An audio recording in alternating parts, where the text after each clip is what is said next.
Hey, welcome back, everybody. This is Sarcasm Speaks. It's Jared and Bob. I got something here to start out. It's gonna be one of like the bigger, yeah, no shit moments for us, given our backgrounds, right? Or I should say, my background and your current like livelihood. Um, but for most people, this is, I don't know, somewhat news, I suppose. But so the NIH just produced a study, which I think is interesting that now the NIH is doing all this. We don't have to go down the rabbit hole of RFK Jr., but um, it's nice to see people talking about studies being published about actual shit and not like weird random stuff.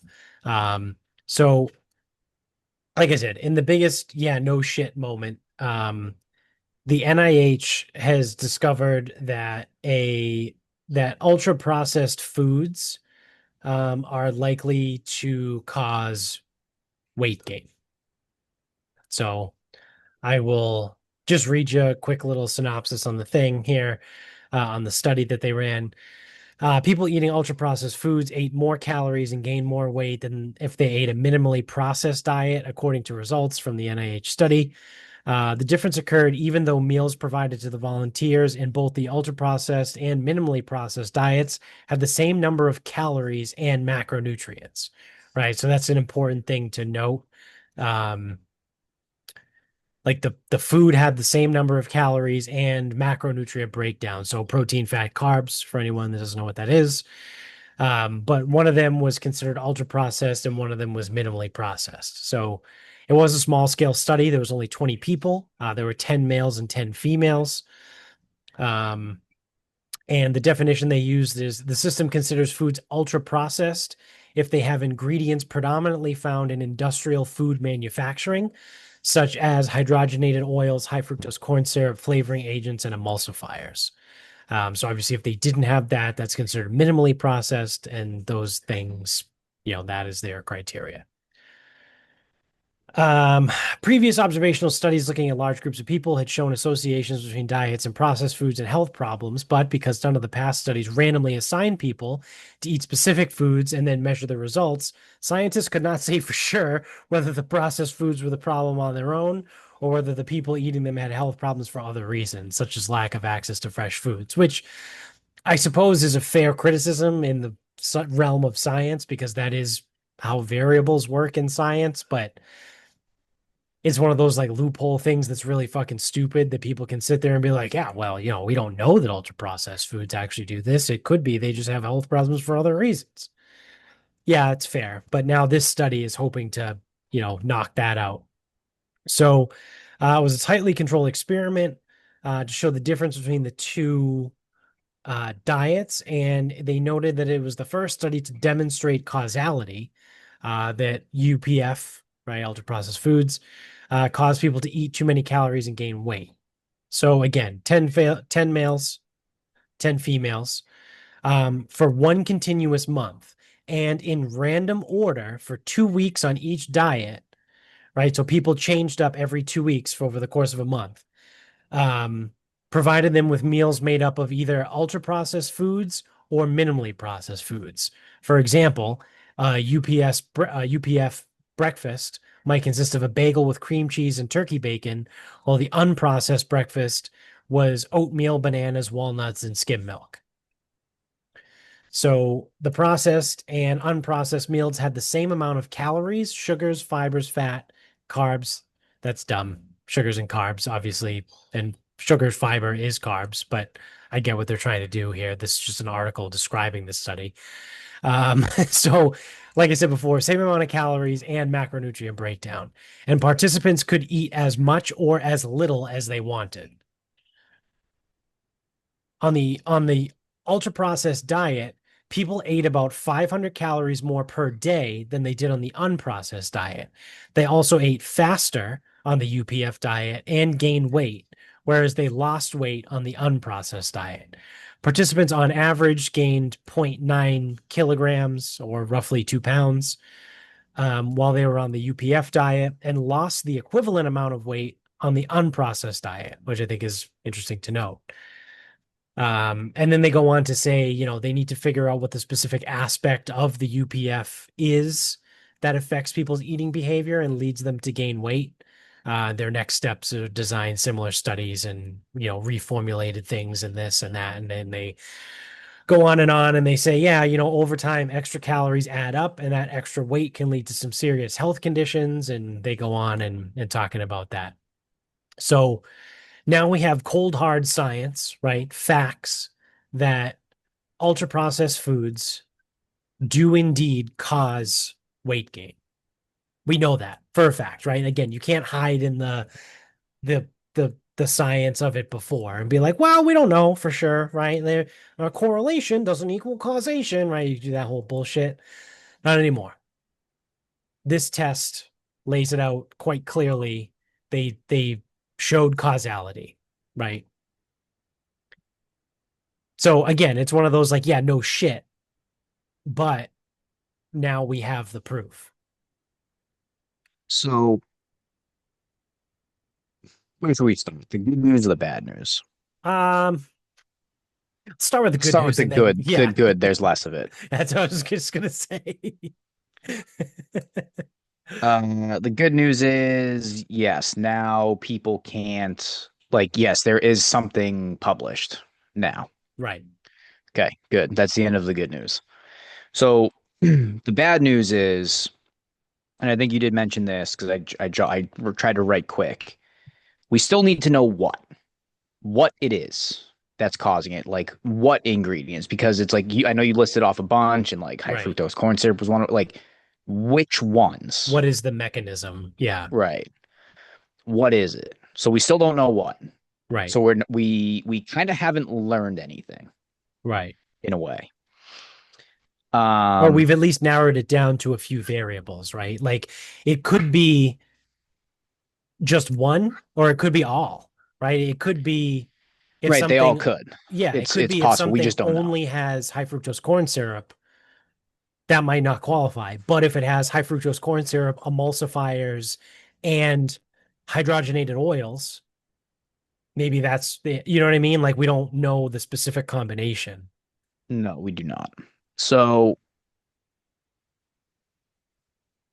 that's wonderful and all, but the reason, so outside of it, like obviously, it is a no shit moment, but it's also a kind of a big nothing burger. And there was a key line that you said, and it was that the ultra processed foods caused an increase in caloric intake. Right, So that is that's the takeaway for me. It's not that ultra processed foods cause weight gain. It's ultra processed foods um cause lead excessive to intake of higher calories. caloric Yeah, intake right, because there's a lot of people out there that kind of do like, hey, like just calories in, calories out, like less calories than before, lose weight, whatever. And it's like a lot of people like to fight that. And right now, that battle has no resolution whatsoever right, because at first it sounded like, hey, it's the ingredients because everything's equaled out, but it's not. Everything is not equaled out.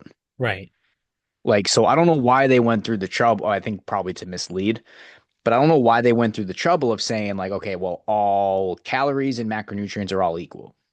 And it's like, yeah, thermodynamically with the food, sure, but like, right, it's not because the weight gain group is eating too much. They're eating more calories. So it's right, like we still haven't learned anything right, with right, that. Thus, it kind of brings me to the point of we are still, people are going to use this to still miss the point. Because the point is, if you want to lose weight, you need to eat less calories than you are eating right now, right, whatever that is. And People can fucking bitch about food dyes and corn syrups and oils and all this shit. And truthfully, most of it's garbage. So you probably should avoid it at whatever. But then when someone's like, well, if you just eat like avocado oil and all this, whatever, and it's like not it's like you'll be healthier, and it's like no, you won't. Not if it's not less calories. Like Right. if now again, like this isn't all blood work either, so it's like tweak anything to fit your narrative, but use like let's just use weight loss because that's the common one. And generally, when you lose weight, you generally will improve your health Right. for the average person. Yeah. Now, I know I've brought up Jordan Syatt a couple times. He's done crazy experiments. He did a GLP-1 Oh God. thing where he just went on, I don't know what the period, probably 30 days. He went on it for 30 days and like people freaked out. Um so he basically came out with an apology video. That was the Conor McGregor apology. Um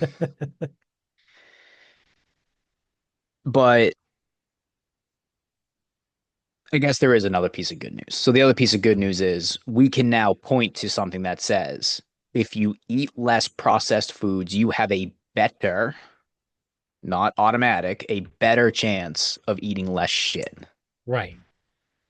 or total calories. But this is the problem.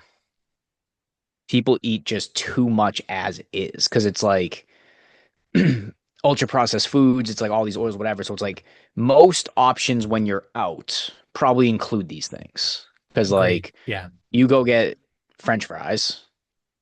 Well, they're fried in some type of oil that meets this criteria. Right. But they're also just like crazily calorically dense. Yeah.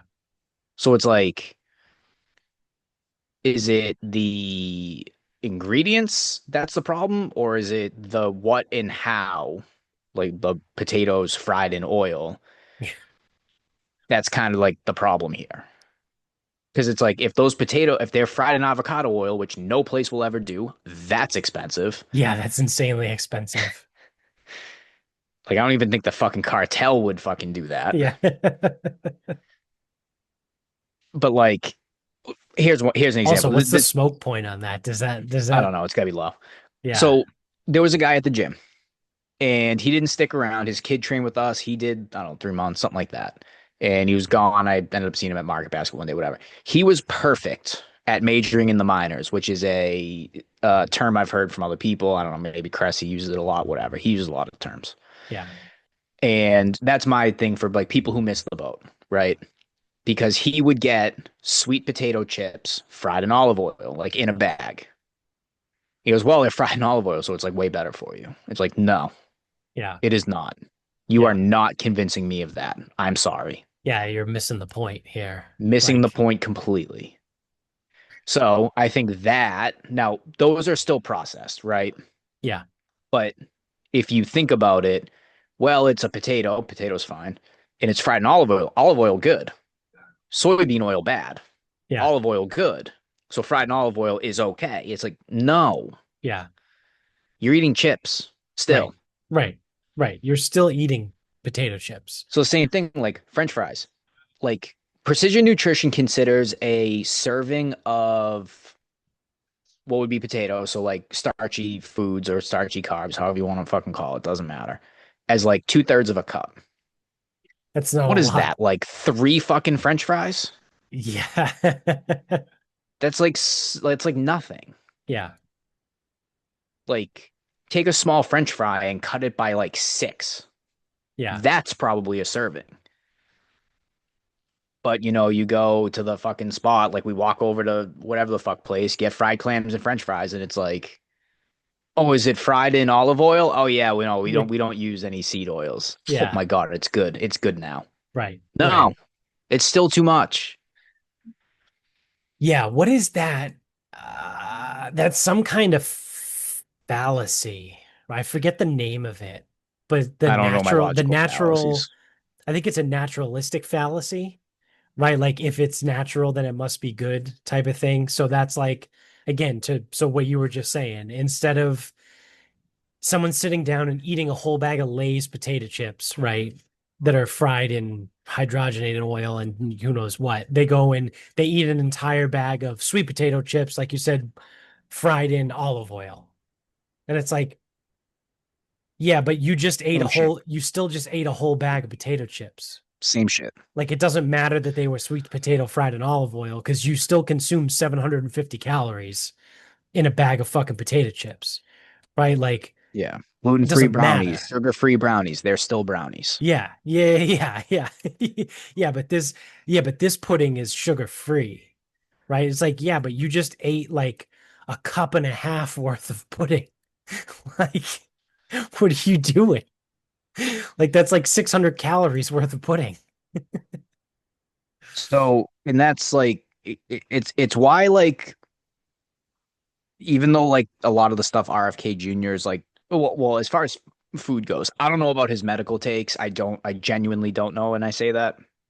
I also struggle because he's not a medical professional in any way, No, shape, or form. no, he's a He's a lawyer. career politician. No, he's a lawyer. Okay, He so just he's got into politics. oh cool, even better. So he fucking lived on this earth for 70 years and then goes, I'm gonna get into politics now. Yeah, that's a guy with good Yeah. judgment. I mean, somewhat political agenda, but he was a lawyer. He made what he cut his teeth as a lawyer on the shit with the water in New York, I think, back in like the 80s. There was like a big issue and he like got them to change the way they have their water or something. I don't know. I don't really know the Wonderful. So specifics he's of a it. lawyer. Yeah. Fine. Yeah. Either way. Um, and obviously he has an agenda to Right. follow. Right. So, but yeah, it's like, don't get me wrong. It's like making the food healthier is fine. But again, until like there is no change until people understand like how bad, how out of proportion everything is. Right. Right. And that's sort of the problem. And Yeah, then I never mean, mind. I have brought it up before, but like if we and then if we go to like the obesity side of things, the general public does not understand obesity. I barely understand obesity. yeah. There are people who specialize in obesity who understand obesity, and random personal trainers do not. Yeah. Yeah. But yeah, I mean, it's just you run into that shit again where people obviously there's nuance when it comes to obesity, right? Like some of it certainly is lack of self-control. Some of it, right? Not all of it. Some of it is some people just were dealt a shitty hand of cards, right? And they may have whatever issues that they have that leads them to be obese, right? Like I get that. Um, but I don't know. I think that I get trying to take it back to the study. Like I think it's good, right, in a way. But again, it is sort of misleading to take a good thing and make it bad. Because it does kind of feed into the naturalistic fallacy again, right? So like to use an example that they use, right? They said like walnuts or something. So like I'm trying to think of an equivalent for like an ultra processed food. I don't know. I can't even think of one. Like gummy bears or something, like candy, right? Call it like chocolate candy, right? So like Milky Way, Twix, whatever you want, right? If someone sits down or M&Ms, there's one, M&Ms. So if someone sits down and eats an entire bag of M&Ms, right? I don't know how many calories are in a bag of M&Ms. Maybe it's 250 or something. I have no idea. Probably depends on the size of the bag. But let's call it 250 for argument's sake. If you then turn around and be like, "Oh yeah, well I love walnuts." So instead of a whole bag of M&Ms, I'm going to sit down and eat a shit ton of walnuts. And then before you know it, you ate 300 calories worth of walnuts. It's like, well, now you're going to gain weight still because before you were Even though it's a eating healthy thing. 250 calories worth of M&Ms, now you're eating 300 calories of walnuts. You're going to gain weight, right? Or even if they were the same amount of calories, right? It doesn't matter. Like the fact is, like you said, you need to eat less calories if you want to lose weight. right? And again, we know from this study now that eating ultra processed foods make it more difficult to eat less, right? And I think that's the lens you need to look at it Negative with takeaway. is the ultra processed foods make it more difficult to eat less, right? You need to focus on the eat consume more and less total calories, right? And the UPFs are a vehicle of consuming more calories, right? So if you have less UPFs, then you're less likely to eat more and thus gain weight.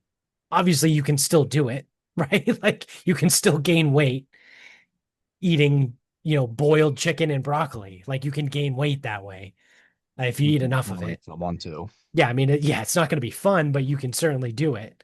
Um, so I think that's sort of the lens that like you need to use to look at this is that the foods themselves, yeah, I mean, if you want to get nerdy and go into blood panels and all that stuff, like I'm sure that if you just did a complete swap of the Lay's potato chips for the sweet potatoes fried in olive oil and the fucking whatever, the M&Ms for whatever that unreal candy is that removes the dyes and stuff, and you eat the exact same amount of calories and all that, I'm sure your blood work is going to improve, right?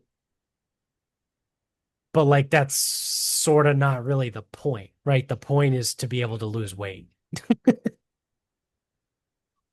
It's like you have to do both, right? Like you said, you're majoring in the minors, like not changing the amount of calories that you eat, but changing the way that you eat the food that's processed or how processed it is, like isn't doing much.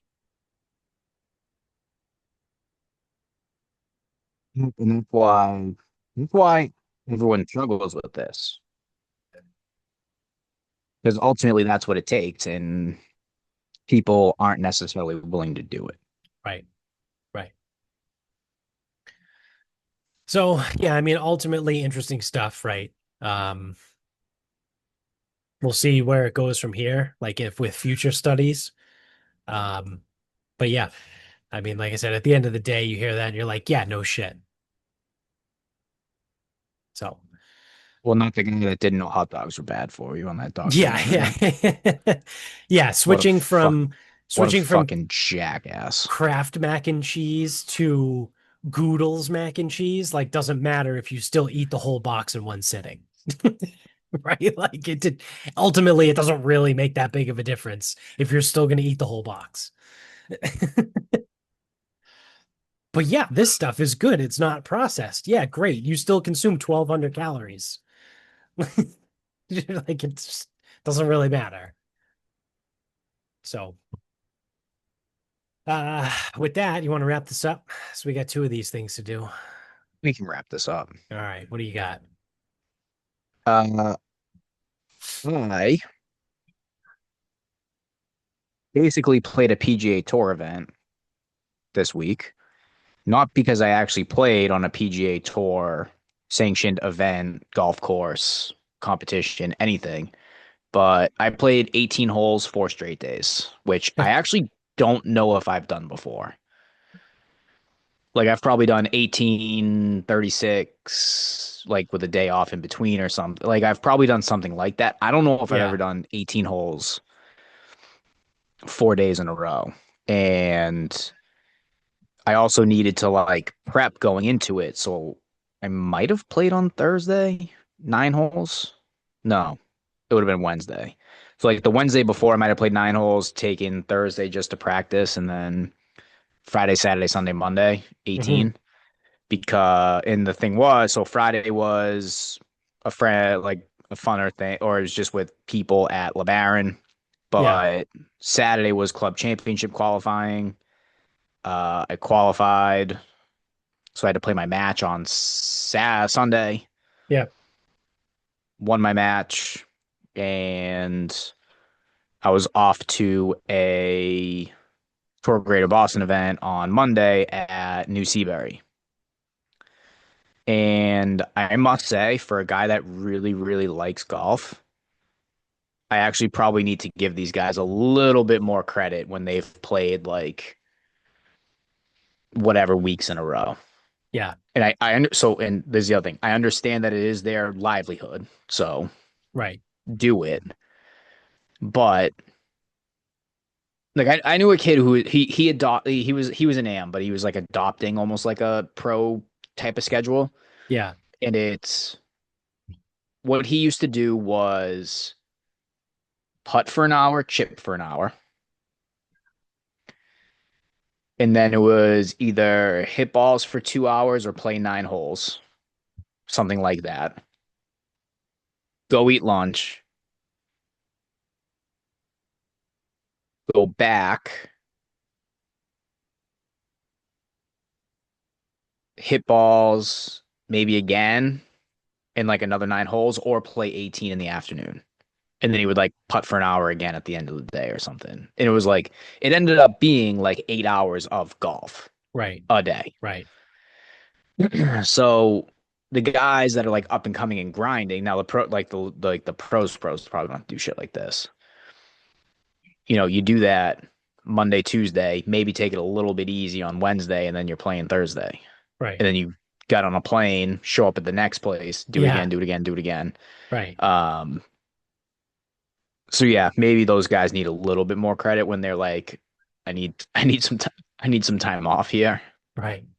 Um, because even if you're like top, so it's like playoffs are this week for the PGA Tour. So I think most guys in a playoff event, 9 holes Monday, 9 holes Tuesday. I don't know if they've got the pro-am Wednesday. Yeah. I don't know if the playoffs do pro-ams, but like a regular tour event does. And then you are Thursday, Friday, Saturday, Sunday competition. Get on a plane on Sunday at some point or on Monday and arrive in your next spot and do it again. Yeah. Yeah. And then never mind, like you have to find a way to practice in between there. So it's like, you get to the new course, got to go putt for an hour or two, got to Right. go chip for an hour or two, Right. working on something with your swing, got to go hit balls. Then you got to play. Then you got to do. Right. Right. Meanwhile, all this time you're supposed to be like taking care of yourself, lifting. Some people do speed training, some people do Right. mobility training, Right. but you're also supposed to rest and recover. So it's like you need to make sure that you're sleeping and eating and hydrating and do like, Yeah. Yeah. so yeah, it sneaks up on you. Yeah. Yeah. I can 100% see that. Yeah. But I also only walked 18 out of those 72 holes. Yeah. Okay. So yeah. I rode Friday, Sunday, Monday. I walked on Saturday. Yeah. Yeah. But yeah, I mean, that is a thing. I think a couple of years ago, I played 18 and back-to-back days. And I think I rode both days. I was gassed. By the end of the second day, I was toast. And Yeah, I think it I was. remember at that point thinking like, dude, these guys walk 4 days. And I rode two and I'm fucking dead. Yeah, and I think for me the hard part was, and this is where like, so if we go to if we went to Pinehurst Yeah, and you say we're playing 5 rounds in 3 days, yeah, I'm in. yeah, I really don't have any concerns about my ability to finish that right. and enjoy it. But to qualify, play a match, and then show up to another event where ball in the cup Yeah, matters, that's kind of what got me. right. And I was seriously losing interest at New Seabury. I was also putting like absolute hell. Yeah, So it's like I did all the work, hit the ball great off the tee, hit a bunch of greens, just putted like I'm an absolute bumbling retard. yeah, yep, And that is that's a much more mentally taxing type of game, if you ask me. Um, like if you were to say like for my skill level, you're gonna shoot 85, which 85's high, and that's my skill level, and I don't give a fuck. Like, oh, I wish I could shoot 85. I don't give a fuck. Yeah. Just Yeah. insert higher number for yourself. Right. And if you said you were gonna like three putt from everywhere and never get up and down, or you would be like in the trees, punch out, but then you would hit it on, make five. Yeah. So it's like I would like it's like which one's more mentally exhausting? For me, it's the one with the putting and the shitty putting and the shitty chipping. It's just like such a fucking grind. Yeah. I almost bought a new putter today. I got a match on Saturday. I almost just bought a new putter and just like fucking just give me something different. Yeah. Yeah. Then I went and putted for an hour and a half. I think we're back. Yeah. Yeah. We're back. We're good. So, all right. My final thought is should be quick and funny, actually. So Major League Baseball made a big announcement. They have their very first female umpire, right? So they're like, all right, awesome. We got a female. She's going to be behind the home plate. She's going to be calling balls and strikes the first time ever. Awesome. Breaking the glass ceiling. Women, yeah, rah, rah. The very first pitch of the game. Ball very clearly inside, off the inside of the plate. What does she do? Ha! Yells for a strike. Very first pitch ever for a female home plate umpire again, behind the plate. She misses the first call. So everyone obviously is roasting her all over Twitter. Everyone's being like, we asked for robots and they gave us a woman. Because like And that's that's the thing is fucking mean, but it's so funny at the same everyone time. hates umpires, right? Like So that was kind of most my yeah, first thought was I go, everyone like there are social media pages that like I assume the guy like whoever runs these pages probably still at works a day job, but like there are like some legit social media pages with real followings and real like activity just dedicated to bad umpiring. yeah, yeah. Yeah, so not a great look. But that's what I mean, right? Like there's literally all of them are men. So all of the other home plate umpires suck, right? And people are clamoring left and right. Just give us the robots. Give us the automatic strike zone. Give us because like especially now on TV, because everything is so clear and then they put the box on TV sometimes. Like we can see it from the couch now, what's a ball and what's a strike. And yeah, people were just fucking roasting this poor woman. And I truthfully have no idea. She might have called a perfect ball and strike game for the rest of the entirety of the game. But that first pitch was so far inside and she called it a strike. And now that is what everyone is going to talk about, which is unfortunate, right? But I mean, that's the way the cookie crumbles. So We also decided like, hey, this is going to be a strike. yeah. Yeah, she just knew. She like the very first pitch didn't matter where it was, she was gonna call it a A strike. strike. Yeah. Yeah. So yeah, not great, but hey, it is what it is. I guess we don't get robots, but we have a female umpire now. So So fucking demeaning too. yeah, tip of the cap to Major League Baseball. I mean, truthfully, I hope she does well, right? Like it is what it like because the other thing too is she's obviously going to get scrutinized, right? And people are going to, be harder on her than all these other umpires. Um, so I truthfully hope she does well. Um, but then inevitably in 2 years, when they go to robots, they're going to be like, oh, they took a job away from a woman, or, they're going to find a way to bitch about it some way, somehow. But yeah, that's really it. It was just that fun little story. It's like such a bad miss. Yeah, it sucks. Yeah. So that's it. That's gonna do it for us. Thanks for watching wherever you're at. Don't forget to hit subscribe on YouTube, or subscribe wherever you're at. Sorry, hit the thumbs up on YouTube. Check out the show notes, support the sponsors, support us. Social media is at the bottom of the screen. And until next time, good night, everybody.